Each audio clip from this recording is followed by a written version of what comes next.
Let me bring in Peter Jennings now from Peter Jennings Strategy Consultants. Good to talk to you again, Peter. This is concerning on many levels, what we see unfolding in China. Of course, remembering it's winter there, so the health situation could get dire. Does this strife at home with COVID and the likely difficulties with that in coming months make China a more unpredictable strategic threat, or does it not change things at all?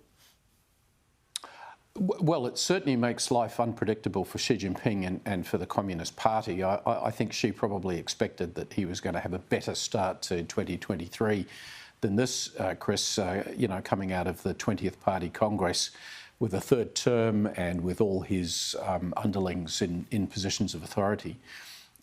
Because I think what's going to happen from here is inevitably large numbers of Chinese people are going to be infected with COVID, and a significant percentage of them will regrettably pass away. Why? Because China has not been successful in unrolling an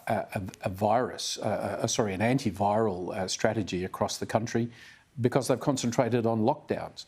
And so however this comes out in 6 months' time, there's going to be a really awkward bump with a larger number of people sick and many passing away over the remainder of the Northern Hemisphere winter.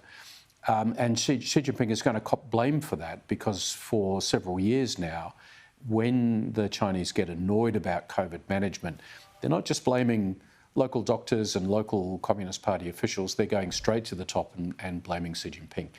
And so I think this means this is going to be potentially a rocky period for Xi Jinping and the government.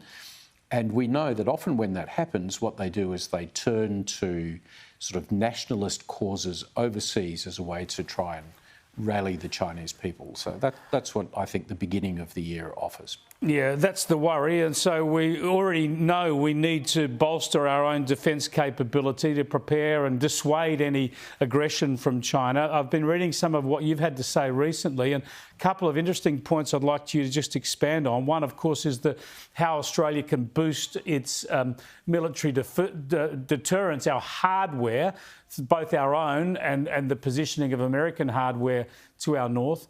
But also your idea that there should be a security alliance, effectively, between Australia, the US and Japan. Well, let's take the Japan part first. I mean, what has been, I think, a success story across several governments now for years has been the growing closeness of a defence relationship between Australia, Japan and the United States. A lot of which has happened under the radar, Chris, but we're talking about the country's three most effective military powers and the most consequential democracies working together to push back against Chinese aggression. You know, that is an unalloyed positive. In a wider context, which of course is something you've talked about a lot, is that the Australian Defence Force is undergunned. And we're taking way too long on key equipment projects to get new equipment into service. So the challenge is, what can our government do about that in relatively short order? And March next year is going to be the big deadline, because that's when we will know what nuclear-propelled submarine the government is interested in buying. And we'll also have the report from Stephen Smith and Sir Angus Houston, which talks about what we can do in the short term to strengthen the Defence Force.